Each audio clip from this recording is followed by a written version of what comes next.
As Belair, of course, he's the German caster for the day. Did he cast? He didn't cast today though, did he? Or is he just like trolling? Yeah. He's just trolling. He casted today. Oh, okay. I thought there wasn't any other languages going on.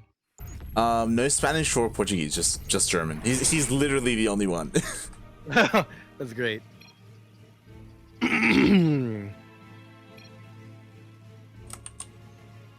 Wow, these guys must be friends.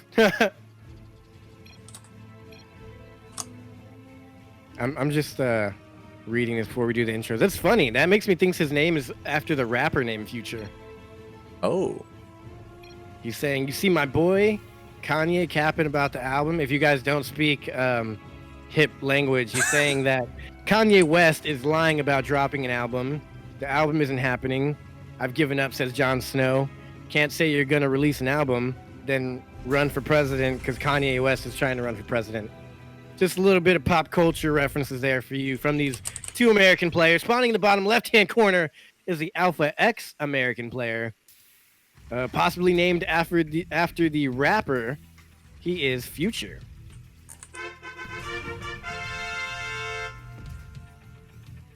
And spawning in the top right-hand corner of Oxide LE, currently tied up 1-1 in this best-of-5 final qualifying match. We have the American Zerg player representing Psystorm Gaming. It is JonSnow.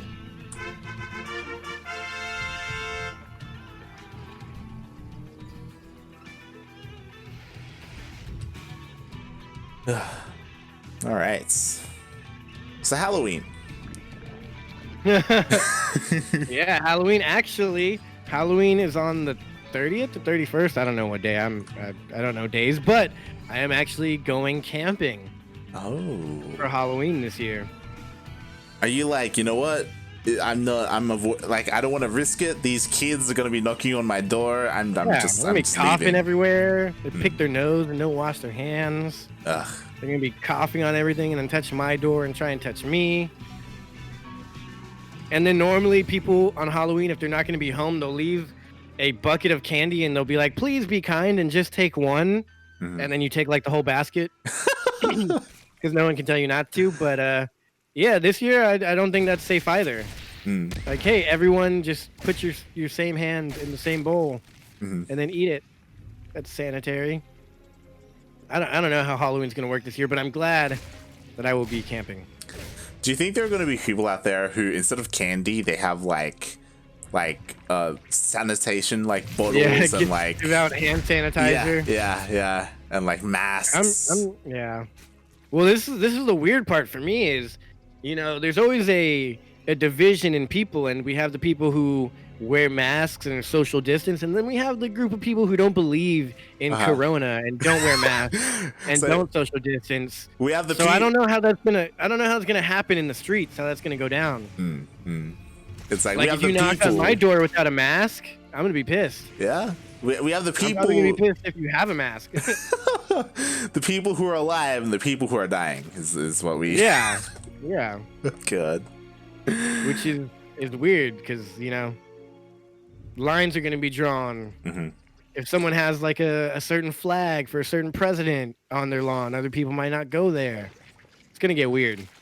America is just weird in general right now. It's a weird time for us. It's a weird time. I feel like a nice middle ground is like, you know what, for Halloween, dress up as like a zombie doctor or something, you know, so you already have like a face mask, right? It might be too soon for that. Well, a lot of doctors dying out there. Oh god.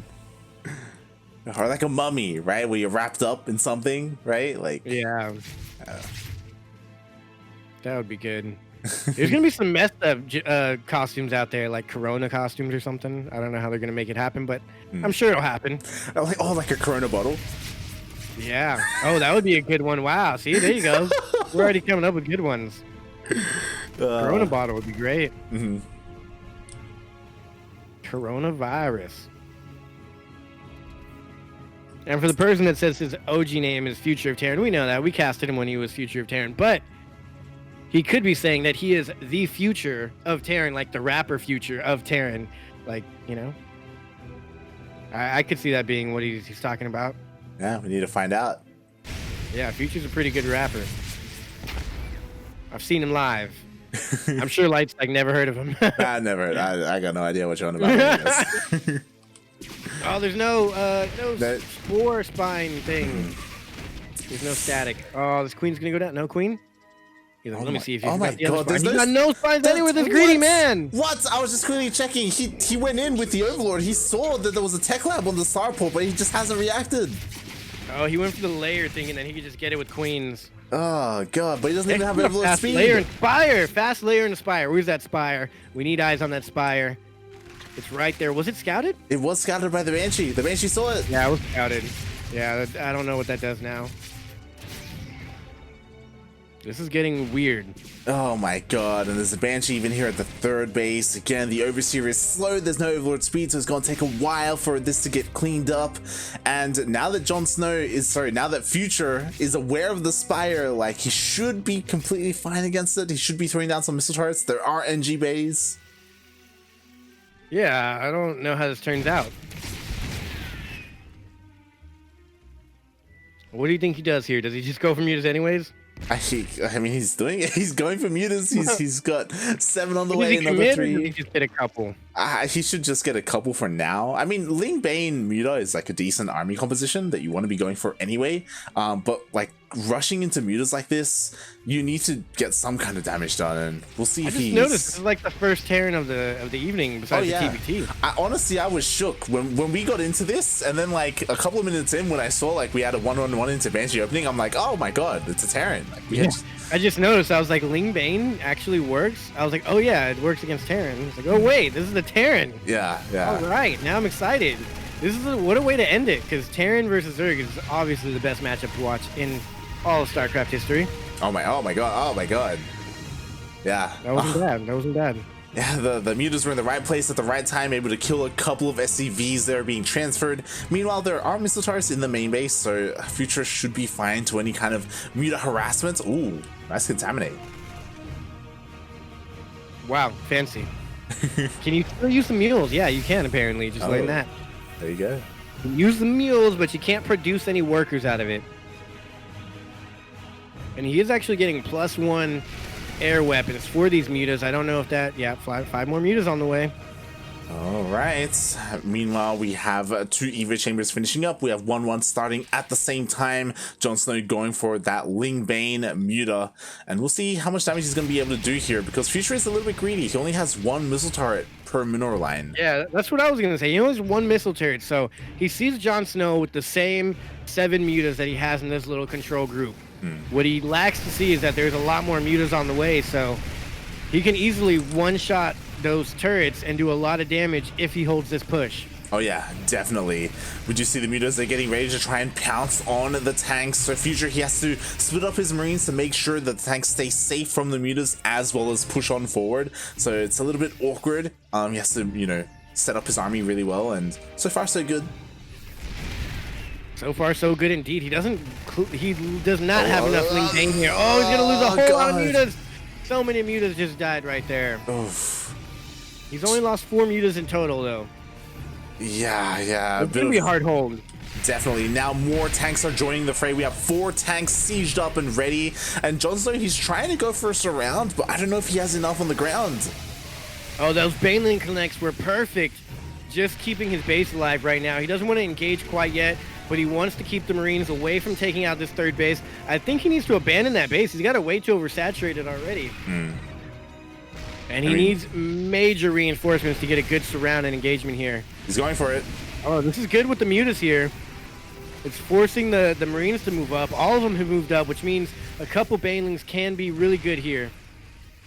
Oh, this tank spread is just too good. I don't think JonSnow can get the Marines out that he's going to need. Wow, he gets a hatchery, and that triggers JonSnow. He's going to try and go for the surround. And it is clearly not enough. Not by a long shot. Yeah. GG is called, and Future takes game number 3 and is up 2-1 in his best of 5. And he just needs 1 more game now. Just needs 1 more game. Oh my god, that was rough. Like, JonSnow, he was cutting all the corners. He was trying to go straight into mutas, and it felt like he was really punished for it. Yeah, I thought he would have seen that move out, but as soon as he moved out, he needed to just make lings like no other. Yeah. And that's the thing we usually see ending Zergs. When that's why I have kind of fallen off of using mutas, and I feel like a lot of other players have. Sero still loves the mutas, but versus Terran, mutas just are hard to scale. You really have to get the upper hand. Because you invest a lot of minerals and gas into the mutas, and if you don't absolutely start smashing workers, then the counterattack is going to be detrimental, and the mutas do nothing to Marines. Hmm. Future had the good splits, the good spread on the tank. He divided up his Marines pretty nicely, so it's pretty good there for him. Oh yeah, definitely. And we'll see what happens here as we're going to be getting into game number 4. JonSnow, I'm impressed that he's made it this far and that he was even able to have a tied up series, but I hope he has something else in store for us here on Lightshade. Yeah, I mean, I don't think mutas is the way to go. Didn't I say that was a good muta map, or what map were we on? Death Aura, right? Is it Death Okay, Aura? I don't remember. But I do remember one map. I said it was a good map for mutas. I think it was in the previous series. And we finally got the mutas, so that's not bad. Yeah, it was definitely in the previous series. But nonetheless, here we are.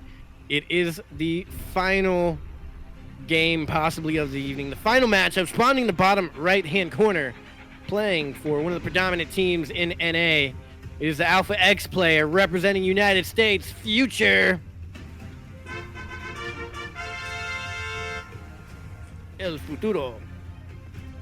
And spawning in the top left-hand corner of Lightshade LE, we have the American Zerg player representing Team Storm Gaming. It is JonSnow.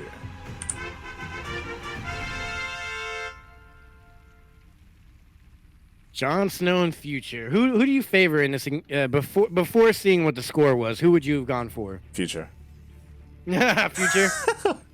But I would like JonSnow. I want JonSnow to win personally, but yeah, Future's the better player from what I've seen. to be fair, before this, I would have said Pili Pili because he was still alive in the bracket. Yeah. I can't believe he got taken out. I know, right? It's crazy. I mean, hopefully we'll see more Pili Pili in the coming qualifiers, as this is only the first qualifier. There's still qualifier 2 and 3 as well left. Indeed. Plenty of spots. I wonder how this plays out here. So far, basic opener. Things aren't going to get weird for another second here, except JonSnow, again, not looking for the natural base of Future. He's looking for the proxies with those overlords. Yeah, the overlords are just heading over to the south, to the bottom right as well, looking for any kind of proxy, any kind of shenanigans. Meanwhile, Future, he's just going for a Reaper expand. Like, nothing crazy. He's just going for a scout. Yeah, I'm interested in seeing how Future wins it here and qualifies today. Yeah, or if JonSnow is able to bring it to the ace match. He already put 1 point on the board. He could do it again and maybe, you know, have a chance on actually qualifying. Oh my god, he actually made 6 lings. Yeah. And is he going to lose any of them? He lost 1. Yeah. Are you going to put down the creep tumor? Like, I don't know if that was intentional or a mistake, but like typically you only make 4 lings. Ling or all the lings? Oh yeah. Yeah, I've seen this a couple times. I don't know if it's accidental or on purpose. It's not a common accident for me because my key rapid fire isn't that fast.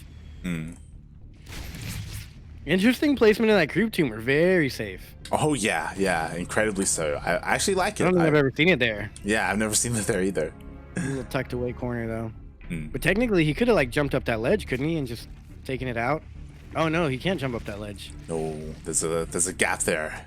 Yeah. Interesting. Yeah, but the Reaper, it does, you know, scat around, does spot the third base. He wasn't really able to deny it that much. Oh,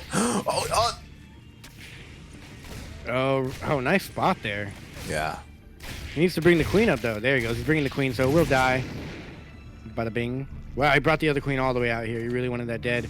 Ooh, and at the other side, he's not getting any scouting, and this is a Viking first, so that will deny the scouting. There's a Marauder, and there's 2 Hellions, so I'm assuming there'll be an armory put down somewhere. Yeah, oh my god. The fact that there was a Marauder, and that he's hiding the Marauder right now over to the right-hand side as well. And put it up Stim. Oh, that's a fake. It's a fake Stim. It's a fake, 100%. Now, did JonSnow see that? Like, did he see that Stim was started once he had vision? Or did he get vision of it once Stim started? That's a big tell. If it just started once he got there, then it's probably fake. If it was already started when he got there, then you could assume it's real. Yeah, I think it already started because he actually had concussive shell researching first when the Overlord was coming in, and then he switched it over to Stim. And yeah, like, what a nice job, Future, like keeping the Marauders hidden. The armory was hidden as well here in the naturals, so JonSnow, he has no idea what's happening. Yeah, that's pretty crazy, is there? And there goes the armory coming down here in the natural, I believe it is. And this is looking pretty good for Future. He's got some crazy builds. Terran just has so many ways they could go about their openers. Yeah, obviously, like, Hellbats can really struggle against queens and roaches, but that's what the Marauders are for. Oh yeah, and with the medevac for healing up here, that's extra added bonus. And he didn't actually get concussive shells, though. A little bit of a mistake here, I feel. Is that why he's backing up? I mean, he scans. I think he saw the amount of roaches, and he was like, nah, man. Like, against, he like... got him, and then once the Overlord saw it, he canceled it. And then shortly after, he started it back up again. Yeah, and the problem is, bearing in mind this is a ZVT, like, JonSnow, he had gone for an earlier Roach Warren regardless. Like, this is a pretty, like, early, pretty aggressive timing. JonSnow, he's got Roach Ravagers and making nothing but Lings to reinforce. Is Future going to be able to hold against this? He's got some panic bunkers being thrown down. They're not quite done yet.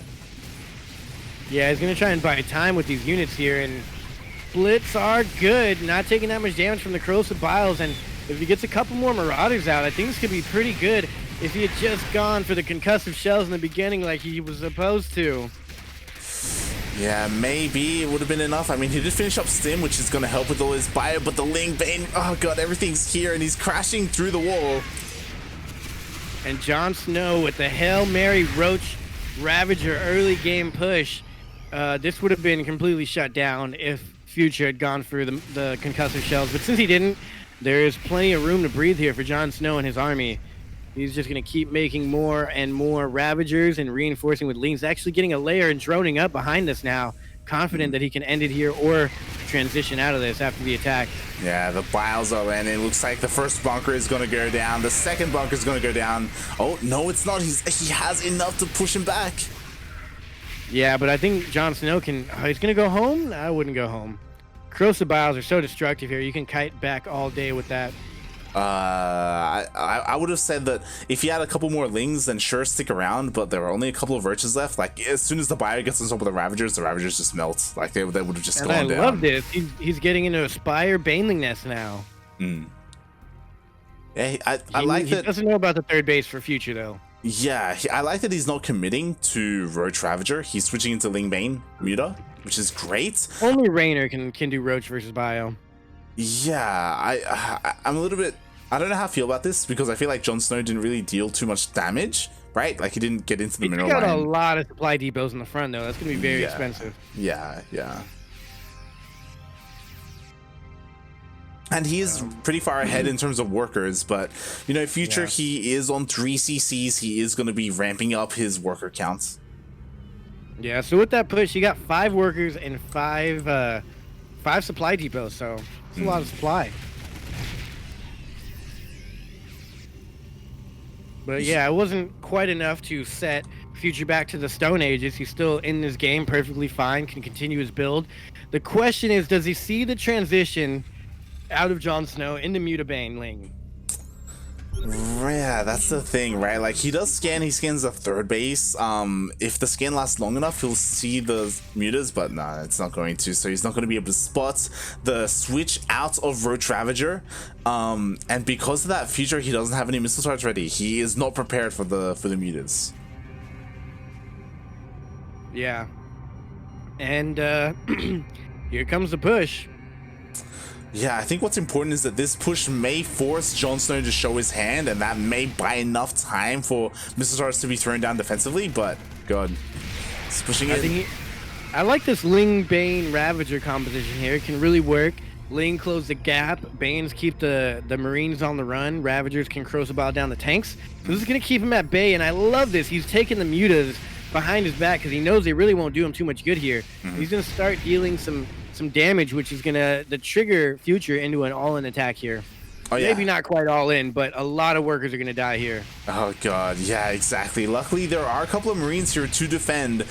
He wasn't rallying across the map, so only 5 SCVs go down. I always go into the main base. I don't know why he went to the third. Yeah, he was angled like around the right-hand side, so he went straight into the natural instead. He's going for the third, but the missile turret's about to finish up as well. And is there a missile turret in the main? Yeah, he already got all his missile turrets down. Just now getting concussive shields and making so many Marines at a time. He actually forgot about that little army that's pushing in the center of the map. He's just kind of leaving it there, maybe as an anchor point, an outpost, something, but he is reinforcing it. Yeah, now that it's reinforced and now that he's fully defended at home, he's going to be pushing on forward. And I mean, there is a decent amount of banelings here defensively for JonSnow. He has to be careful though. He's making more, he's morphing in more, and he can't engage until he has everything. He's deep on creep as well here. Yeah, he is. The mutas are coming back home as well, so it looks like JonSnow's going to try and like surround the army once again. Future's too good at splitting his Marines. He's not going to let those mutas get close. I wouldn't mind the Ling run by, the counter. Yeah, it looks like the Lings are at least there to either catch reinforcements or again, like try and surround the army from behind. Yeah, I think he knows that's not the route of the reinforcements, so it's got to be just around here. There it goes. He's going to get on the tanks. Crocobiles will take out the rest of the tanks, but he doesn't have enough Bane and Mutas to finish it off. Future just marching and stimming his way to victory. He's got a good count. Oh, he's got about 6 medevacs here. The Banelings connecting. The splits are good. It's not enough. The parade push continues for Future, and the defense is dwindling for JonSnow. The GGG is called. Future is going on to qualify for DreamHack Winter, the final DreamHack of the year of 2020. Wow, man. What a game. What a game. Oh my God. It's so difficult to make, to attack an army with Ling Bane off creep, right? We saw the very first engagement where JonSnow tried to surround. None of the Banelings connected. Every single Baneling went down. I was like, oh God. That's why I don't like going for mutas. You need so much Ling Bane that you really can't afford to throw that much gas into muta Ling. Or just mutas in general with that much gas and minerals combined to get the Spire, wait for it, save up gas, save up larva, and then just spam like 10 mutas. 10 mutas is a whole lot of Ling Bane. Yeah. I prefer just staying on Lings, Ling Hydra, even Roach Ling Ravager. But either way, man, you guys tell me how it should be. You guys go test it out on the ladder now that this is over. But speaking of over, thank you guys for tuning in. This was fun. Is there any more games that we can watch, or is that it? Well, that was the final qualifying match. With that, we have all 4 of our players today. And those players are, as you just saw, Future, as you heard before, Vindicta, Asuna, and Namshar, as we saw earlier. Congratulations to the 4. We got, 2 Americans, 2 actual NA players to win here. Yeah, Asuna and Namshar, not Canadian. Yeah, Asuna and Namshar are residents. I think Asuna from China. Yeah, Asuna may have citizenship. Asuna's been in the US for a long time. Namshar is a lot newer to Asuna kind of passes, he's very Canadianized, but TLO, we're looking at you. Yes. Wait, who did TLO lose to today? Jason. Oh, no way. I didn't even think about that. TLO losing to Jason. Then who did Jason lose to? He lost to Asuna. Okay, interesting. We'll have to see that matchup again in day number 2. But for now, thank you guys for tuning in to day number 1. Anything we need to talk about, or besides Milker Lords? Just that, you know, it was a great cast. You know, it was the beginning of the end, right? The first NA qualifier for DreamHack Winter. We got to show off the splash. The swoosh, swish, splish, splash, taking a bath. Yeah, you go. Yeah. That needs to be on the soundboard. Mm-hmm. Yeah, we don't have an audio effect with it. We just have the transition effect itself. So maybe you need to get like a wave sound, like a. Yeah. Oh, that'd be sick. That'd be sick. That would be sick. Get on it. The production value only increases. There's only one way from here. It's up. I'm gonna get Yaku to make that sound with his voice, and then we'll record with his voice. That might decrease the production value. But thanks for being the admin, Sinistro, if you're tuned in there. And thank you guys for playing, watching. Everybody alike watching. It was awesome. Thanks for being here. I had fun. Hope you had fun, Light.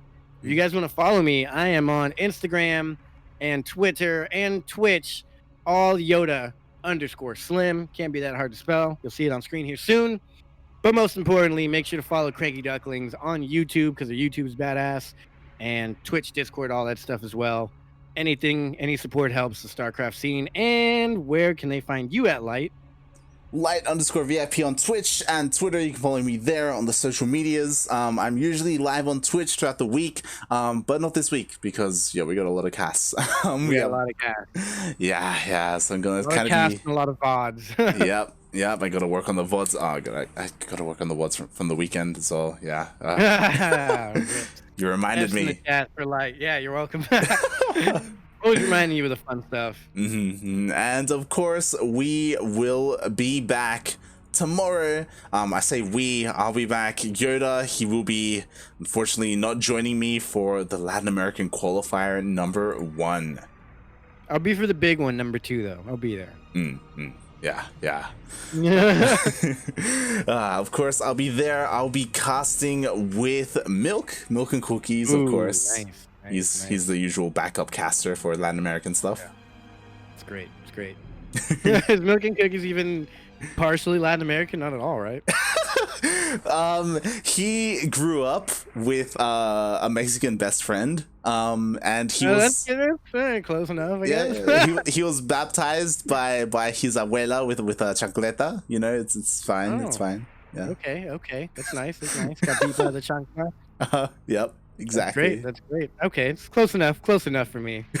But yeah, hopefully you guys tune into that. I will tune in as much as I can here and there, and I'll be in the chat commenting, triggering things to the North Americans as usual, and Latin Americans too. Hopefully Darkin gets triggered by my comments. Beautiful. But thank you, beautiful people at home, for watching. You can catch Light, as he said, Milk and Cookies tomorrow, and me the day following with the NA. Thank you guys for tuning in. We will check you later. Hope you guys enjoy the swooshes and the swashes and the split splashes. Social distance. Wash your hands. Make sure to don't touch anybody ever, because you'll die from corona. Bye. Ciao.